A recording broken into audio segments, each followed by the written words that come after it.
think this thing is already on, so we gonna let it just roll. Good morning, everyone. Thank you guys so much for joining me on another video.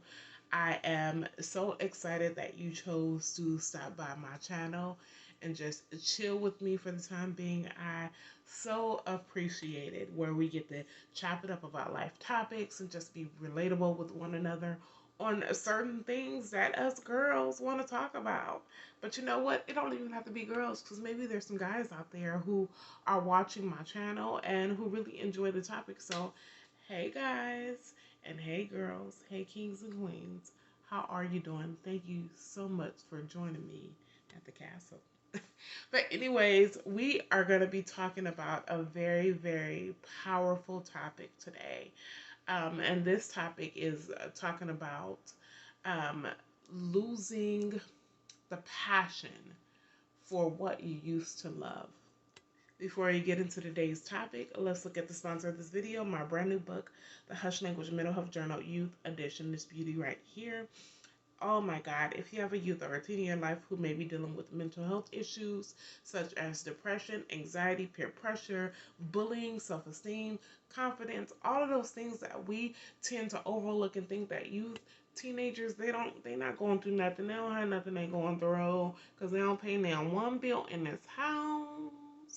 You're wrong about that, because they are going through so much that is leading to drugs, is leading to suicide, it's leading to self-harm, it's leading to abuse, it's leading to so many things. So I created this artistic-based arts journal to help them really delve into a lot of topics, as well as work out those mental health issues on their own terms.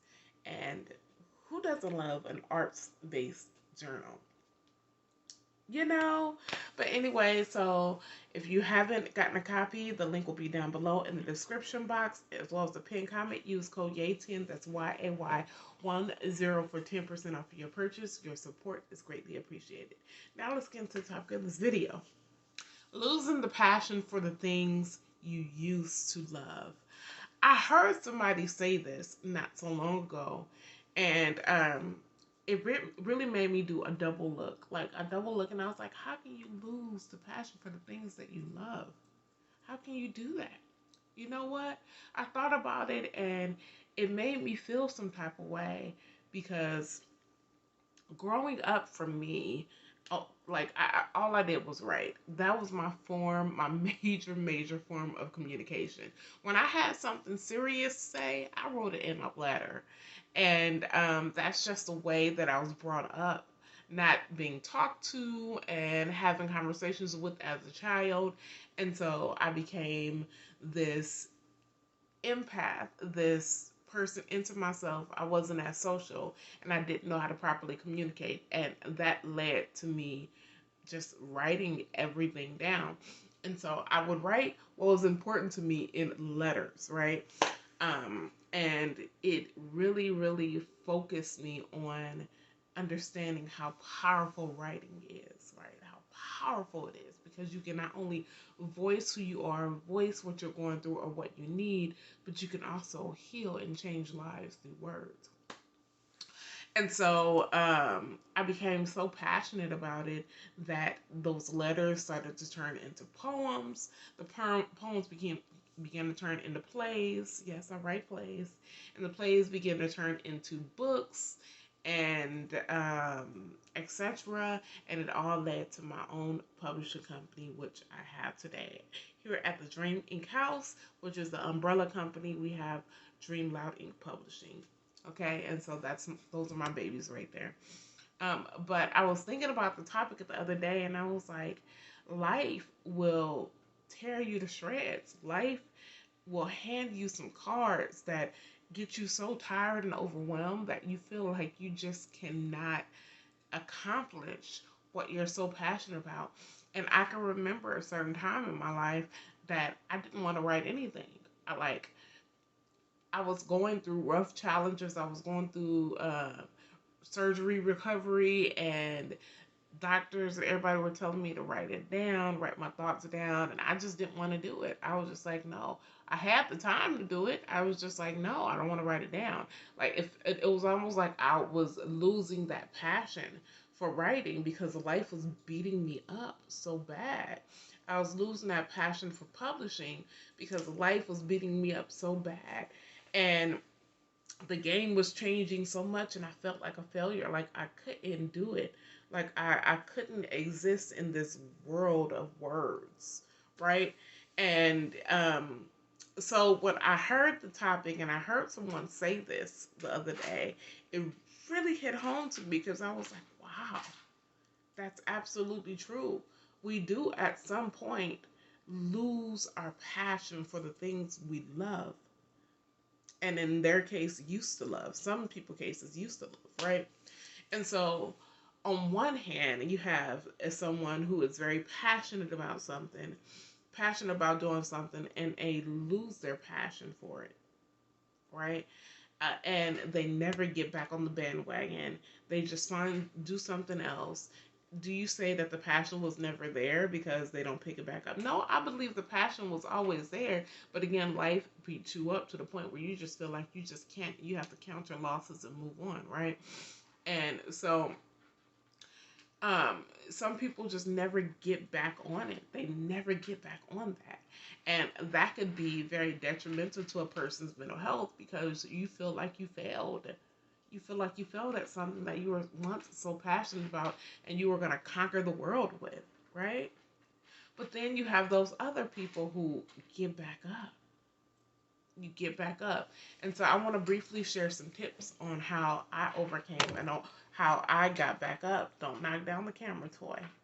On how I got back up because I think it's so imperative to not only our mental health, but it's imperative to our passions, our goals, and our dreams in life.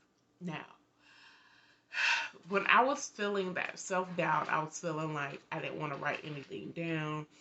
I just couldn't do it. It was just overwhelming. I was frustrating, and I felt myself slowly losing that passion, slowly losing that passion for what I was so in love with.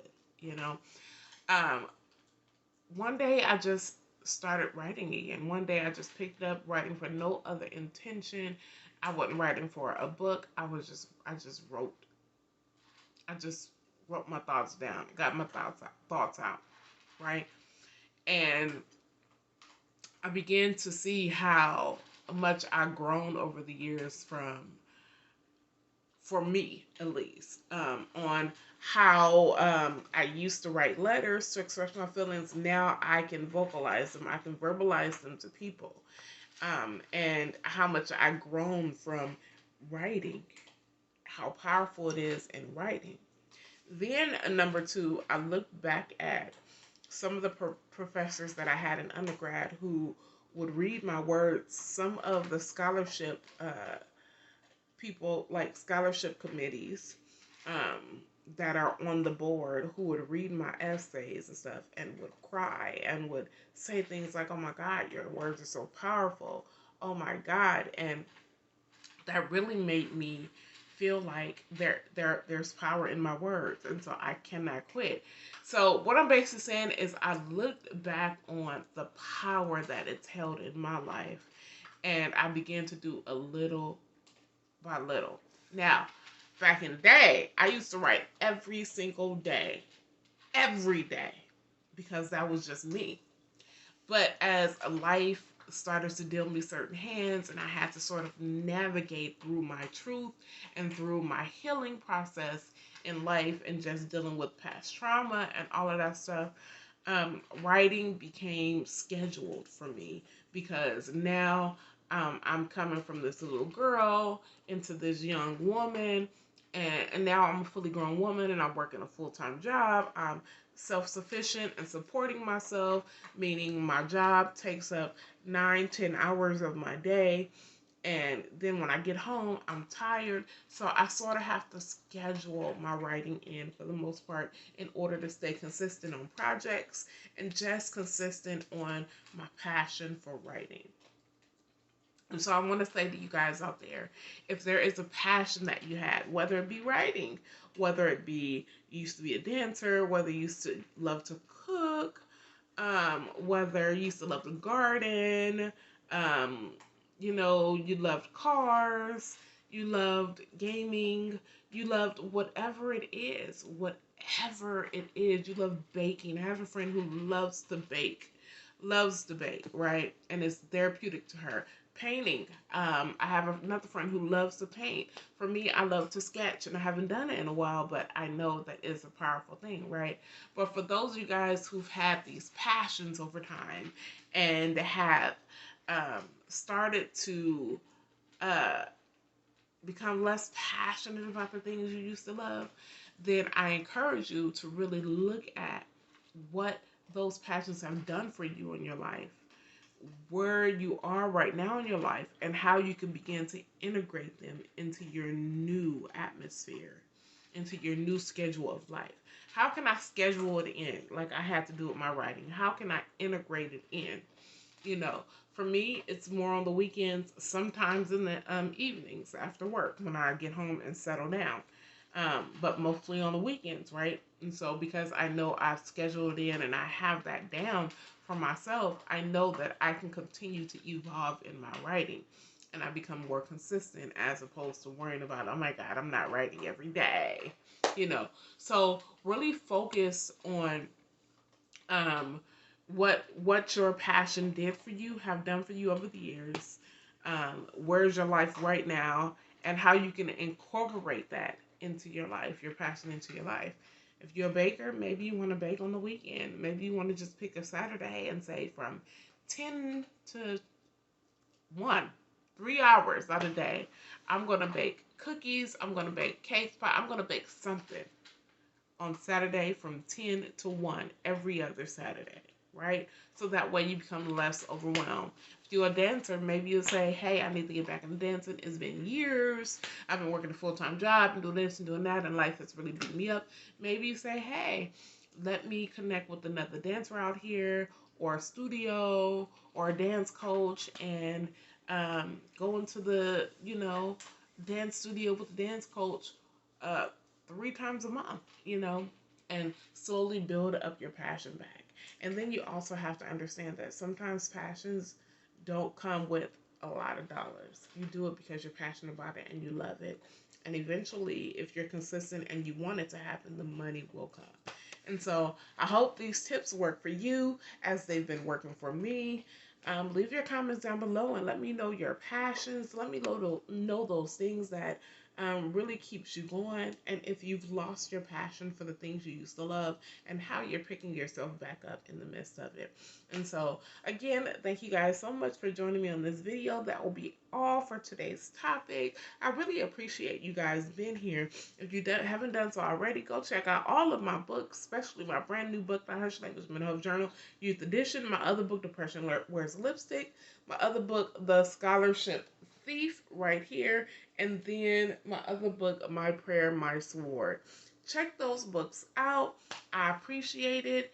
The code will be down below as a pinned comment and in the description box. Use code YAY10 YAY10 by clicking on the link to my website at thedreaminkhouse.com. Your support is appreciated. I'm so excited for you, your goals, your dreams, your passions, and for you picking them back up and doing what you love. You only get one life, so let's do this. Again, I am honored to sit and chop it up with you. That will be all for today, and I'll see you on the next topic in the next video. Bye for now.